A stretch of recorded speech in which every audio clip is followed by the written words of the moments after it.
दोस्तों, आपको इस कहानी से बहुत कुछ सीखने को मिलने वाला है।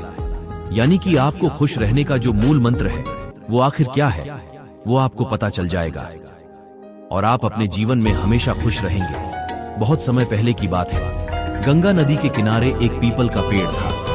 पहाड़ों से उतरती गंगा अपने पूरे वेग से बह रही थी।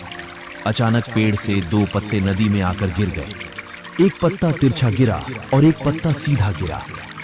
जो पत्ता तिरछा गिरा था वो जिद पर अड़ गया कि और कहने लगा कि आज चाहे जो हो जाए, मैं इस नदी को रोक कर ही रहूंगा। चाहे मेरे प्राण ही क्यों न चले जाएं, मैं इसे आगे नहीं बढ़ने दूंगा। वह पत्ता जोर जोर से चिल्लाने लगा कि रुक जा गंगा, मैं तुझे आगे नहीं जाने दूंगा। पर नदी तो बहती ही जा रही थी। नदी को तो पता ही नहीं था कि कोई पत्ता उसे रोकने का प्रयास कर रहा है। इधर पत्ते की जान पर बन आई थी। वह लगातार संघर्ष कर रहा था। वो पत्ता नहीं जानता था कि बिना लड़े भी वहीं जाना था जहां थककर और हार कर पहुंचेगा। परंतु अब और तब के बीच का समय उसके लिए दुख और संताप का समय बन चुका था। वही दूसरा पत्ता जो सीधा गिरा था वो नदी के प्रवाह के साथ बड़े मजे से बहता जा रहा था और कह रहा था कि चल गंगा, आज मैं तुझे तेरी मंजिल तक पहुंचाऊंगा। चाहे जो हो जाए, मैं तेरे मार्ग में कोई भी अवरोध नहीं आने दूंगा। नदी को इस पत्ते के बारे में भी कुछ पता नहीं था।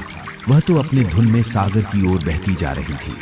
लेकिन यह पत्ता खुश और आनंदित था, क्योंकि उसे तो लग रहा था कि मैं ही नदी को अपने साथ बहाए ले जा रहा हूं। तिरछे पत्ते की तरह सीधे पत्ते को भी यह नहीं पता था कि चाहे वो नदी का साथ दे या नहीं दे, नदी तो वहीं पहुंचेंगी जहां उसे जाना है। पर अब और तब के बीच का समय उसके लिए आनंद का समय बन चुका था। जो पत्ता नदी से लड़ रहा था उसकी जीत का कोई उपाय नहीं था, और जो पत्ता नदी के साथ बहता जा रहा था उसकी हार का कोई उपाय नहीं था। दोस्तों, ये कहानी हमें यह सिखाती है कि जिस दिन हम लड़ना छोड़ देते हैं उस दिन से हम जीना शुरू कर देते हैं।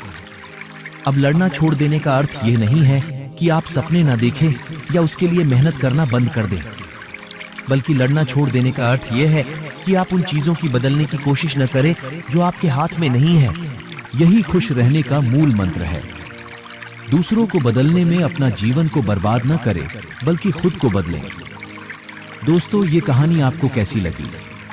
कृपया ये हमें नीचे कमेंट बॉक्स में कमेंट करके जरूर बताएं। साथ ही इस कहानी को अपने दोस्तों के साथ व्हाट्सएप पर जरूर शेयर कीजिए और हमारे इस लाइफ बुक चैनल को सब्सक्राइब करें। धन्यवाद।